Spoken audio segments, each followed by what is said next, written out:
لیکن یہ عرصہ جو ہے یہ آپ کا مجاوری میں گزرا. آپ حج کے موسم میں مکہ میں پہنچتے اور میلاد النبی کے موسم میں مدینہ میں پہنچتے. سرکار صلی اللہ علیہ وسلم کے در پر مجاوری کرتے, مکہ میں جا کے لوگوں کو جو ہے وہ پانی پلاتے, حج کے موسم کے اندر خدمت کرتے, اولیاء کرام سے آپ فیض لیتے, اور وہاں آپ کی عربی اور آپ کا علم یہ اتنا جو ہے لوگ متاثر ہوئے کہ لوگ جو ہے وہ آپ سے بات کرنے لگے. یہ تصوف نیا نہیں ہے, وہ بہت پرانا ہے. عرب کے اندر بھی لوگ صوفیاء کو اپناتے تھے. یہ تو میڈیا کا ٹرک اور کمال ہے نا, اور ہماری کم علمی. تصوف شروع سے ہے. تو اب لوگ جو ہیں ان کی بات کرنے لگے. شیخ سلیم چشتی رحمۃ اللہ علیہ کے بہت سے عربی بھی خلیفہ ہیں, انہوں نے بات کی, خلافت لی اور آگے فیض کو پھیلایا. جب ہم ان کے خلفاء کا نام پڑھتے ہیں اللہ اکبر جل شانہ, تو ہمیں معلوم ہوتا ہے کہ عرب کے لوگ بھی جو ہیں وہ بھی آپ کی بات کرتے رہے. سید محمد مولا رحمۃ اللہ علیہ, شیخ محمود شامی رحمۃ اللہ علیہ, حضرت شیخ رجب علی رحمۃ اللہ علیہ, اسی طرح ہندوستان کے اندر آپ کے بڑے خلفاء ہیں. تو اللہ تعالیٰ نے آپ کو کشف عطا فرمایا تھا, اور میں نے آپ کو بتا چکا ہوں کہ جب آپ نے بات کی تو مرشد نے فرمایا جاؤ تم قلب سلیمان پڑھو, علیہ السلام پڑھو. تو آپ 10 سال کا عرصہ آپ اپنی فیملی سے جدا رہے, لیکن یہ کرامت ہے آپ کی کہ روزانہ کی گروسری آپ کے گھر میں پہنچتی تھی. یہ میں حیران ہوں. فتح پور سیکری میں رہنے والوں, شیخ سلیم چشتی رحمۃ اللہ علیہ کے دربار پہ حاضری دینے والا, یعنی ان کے گھر کے اندر روزانہ کی تازہ گروسری, یعنی یہ ویجیٹیبل, سبزیاں, کھانا, بچوں کو, بیوی کو جن جن چیزوں کی ضرورت ہے وہاں پہنچاتے, وہ ان کو پہنچ جاتی. ان کو کسی کے آگے ہاتھ پھیلانے کی ضرورت نہیں تھی. لیکن خانقاہ کی وہ رونق نہیں تھی جو آپ کی موجودگی میں رونق تھی. 10 سال کا عرصہ جب انہوں نے گزارا, 10 سال کے بعد پھر آپ کو حکم ملا کہ اب آپ واپس چلے جائیے. اب آپ مکہ سے پھر سیکری واپس آئے. اللہ اکبر جل شانہ. جب آپ سیکری آئے تو رونق یہاں کی واپس آ گئی. آپ کا دشمن ختم ہو چکا تھا اور اکبر بادشاہ قابض ہو چکا تھا. اب آئے, آپ نے خانقاہ کو آباد کیا. جو لوگ سنتے اور مریدین کو معلوم ہوتا کہ مرشد واپس آ گئے ہیں, تو خانقاہ پھر آباد ہو گئی. 971 ہجری میں آپ سیکری آئے, پھر تعلیم و تربیت پھر شروع. لیکچر دینے لگے, تربیت کرنے لگے, اخلاق حسنہ سکھانے لگے, قرآن مجید پڑھانے لگے, اور خود اپنا سلسلہ بھی جاری رہا. اور آپ فرمایا کرتے تھے اپنے مریدین سے کہتے تھے زمین لے لو, مکان بنا لو. وہ دور آنے والا ہے کہ تمہارے لیے مکان بنانا تو کیا چلنا مشکل ہو جائے گا. وہ سن کر حیران ہوتے, یہ شیخ سلیم چشتی کیا کہہ رہے ہیں؟ یار یہ تو ساری یہ جھاڑیاں ہیں, کون آئے گا یہاں؟ یہ جھاڑیاں, یہاں کو مکانات بنائیں گے, جگہ خالی, جگہ کم پڑ جائے گی, کیسے ہوگا؟ لیکن آپ بار بار فرماتے, اور پھر جس نے کسی نے کچھ جتنا لے سکتے تھے لے لی زمین. اب آپ اپنے چلوں میں پھر مصروف ہو گئے. اللہ تعالیٰ نے آپ کی اولاد میں برکت دی, آپ کے پھر طلباء آنے لگے, پھر بڑھنے لگا, پھر شور جو ہے وہ عام ہوا, پھر وہی شان و شوکت برقرار ہوئی. خانقاہ میں پھر لنگر جاری ہونے لگا. اللہ اکبر جل شانہ. اکبر بادشاہ کی عمر 27 سال ہو گئی. یہ جاتا تھا خواجہ معین الدین اجمیری چشتی رحمۃ اللہ علیہ کے دربار پہ, وہاں جا کر عرض کرتا, اپنے بچے کے لیے دعا مانگتا. وہاں سے اسے اشارہ ہوا کہ تم شیخ سلیم چشتی کی خانقاہ میں جاؤ. اس نے مشورہ کیا حکیم عین الملک سے اور شیخ محمد بخاری سے, پوچھا یہ شیخ سلیم چشتی کون ہے؟ انہوں نے بتایا ہم جانتے ہیں اور آپ کو وہاں جانا چاہیے. آپ کو اشارہ صحیح ہوا. تو اکبر بادشاہ اب ننگے پاؤں سیکری کی طرف شیخ سلیم چشتی رحمۃ اللہ علیہ کی خانقاہ کی طرف بڑھا. آپ اس وقت جہاں بیٹھتے تھے اس کے اوپر آپ نے ایک کمرہ بنایا ہوا تھا, اس کمرے میں آپ چلا کرتے تھے, یعنی سیکلوژن, جو مراقبہ وغیرہ کرنا ہوتا آپ وہیں جاتے تھے, وہ اوپر ہی تھا. بتایا گیا کہ اکبر بادشاہ آئے ہیں. ہم نے کہا اچھا ٹھیک ہے ہم آتے ہیں. آپ آئے نیچے تو دیکھا اسے کہ وہ ہاتھ باندھ کے اور ننگے پاؤں یوں کھڑا ہے آپ کے سامنے. آپ نے فرمایا کدھر آئے ہو؟ دعا کیجئے. کہنے لگے کہ مجھے اس لیے آیا ہوں, مجھے بیٹا چاہیے, دعا کرو اللہ بیٹا دے. آپ نے آنکھ بند کی اور آپ کشف میں اور جذب میں, یہ آپ کی 2 خصوصیات بڑی زبردست. آپ نے فرمایا تیری قسمت میں بچے ہی نہیں ہے. تو اکبر بادشاہ تھا, کہنے لگا تو پھر میں آپ کے پاس کیوں آیا؟ اسی لیے تو آیا ہوں, یہ تو میں بھی جانتا ہوں کہ بچہ نہیں ہے. آپ مسکرا پڑے, کہنے لگے اچھا ٹھیک ہے جاؤ اپنی زوجہ کو ہمارے گھر بھیجنا. تو آپ کی ساری فیملی وہیں رہتی تھی, آپ کے بچے, آپ کی زوجہ, آپ کے رشتہ دار تقریباً, اور مریدین. خان کا بہت زبردست خان کا تھی. اکبر بادشاہ اپنی زوجہ کو لے کر پھر آ گیا, بہت تیزی کے ساتھ واپس پلٹا. آپ نے فرمایا اچھا اسے ہمارے حرم میں بھیجو, یعنی ہمارے گھر میں بھیجو, ہماری بیوی کے پاس. بھیج دیا. جب گئے تو آپ نے وہاں بیٹھ کر دعا کی اس کے لیے اور فرمایا جاؤ ہم نے دعا کر دی ہے، اللہ تعالیٰ تجھے بیٹا عطا فرمائے گا۔ اب یہ آپ دیکھو کہ ایک آدمی جو خواجہ معین الدین اجمیری چشتی رحمہ اللہ کے در پر لنگے پہنچ جاتا ہے، جب اس کو ایک خوشخبری ملتی ہے کہ تمہیں بیٹا ملنے والا ہے، اللہ تجھے بیٹا دے گا اور وہ زندہ رہے گا، اب اس کی ایکسائٹمنٹ کا اندازہ کیجیے آپ۔ اب تو اکبر بادشاہ کی عادت یہ تھی کہ آتا ہی ننگے پاؤں تھا، بلکہ وہ تو یہ سوچنے لگ گیا کہ مجھے یہاں اپنا مکان بنا لینا چاہیے۔ تو ایک دن اس نے اپنی سوچ کو عملی جامہ پہنا دیا، اس نے کہا کہ بابا کی جہاں خانقاہ ہے، خانقاہ کے ساتھ ایک محل بنایا جائے، اس کا نام تھا رنگ محل۔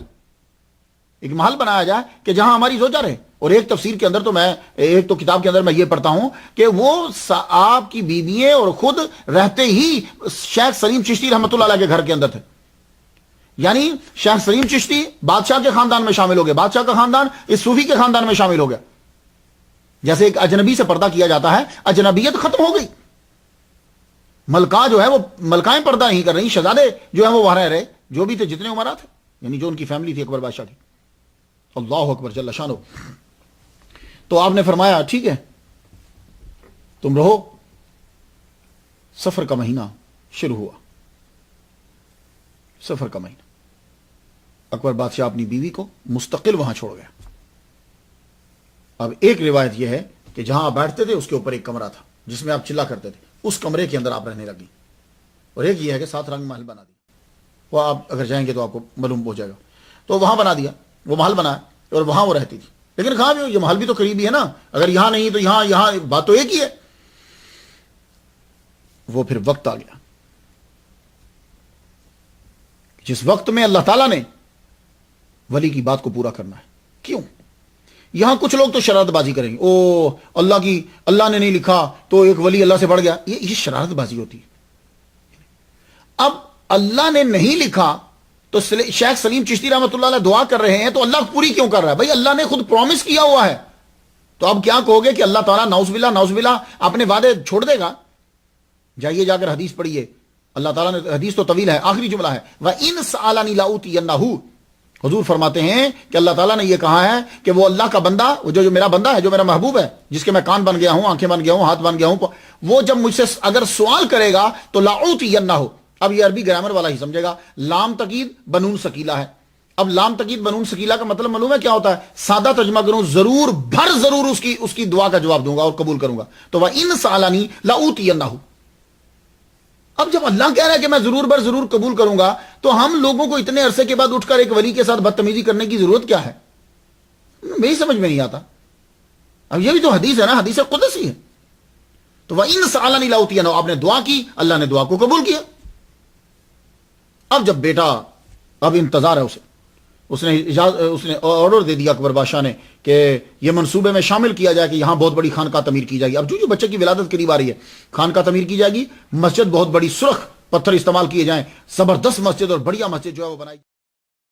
شیخ کے مکان میں شمالی دلان تھا اور اسے مجلسی دلان بھی کہتے تھے، یہاں شیخ الہند بیٹھتے تھے، اس کی چھت پہ جو ہے وہ کمرہ تھا، وہاں پر آپ چلا کرتے تھے۔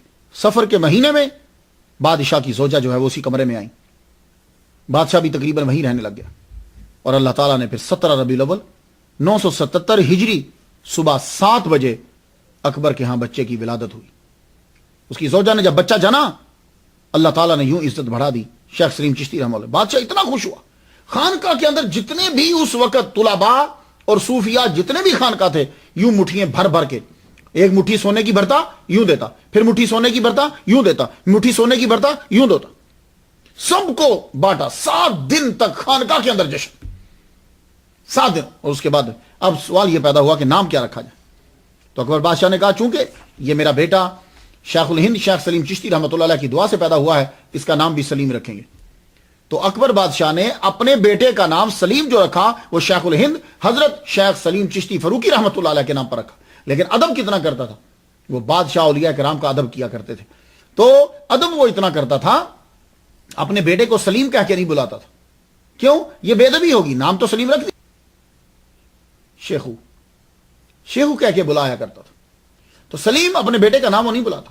اب اس نے آرڈر دے دیا خانقاہ کو بنایا جائے، خانقاہ بننے لگی، مسجد بنا۔ 5 سال مسجد کو لگ گئے اور 5 لاکھ روپیہ، یہ روپیہ کا نام اس لیے رہا ہوں تاکہ آپ کے ذہن میں آ جائے، اس دور کے اندر جو کرنسی تھی 5 لاکھ جو ہے وہ اس کا استعمال ہوا، اور 5 سال لگے۔ اس کے بعد اس نے اعلان کر دیا کہ دارالحکومت سیکری کو بنا دیا جائے،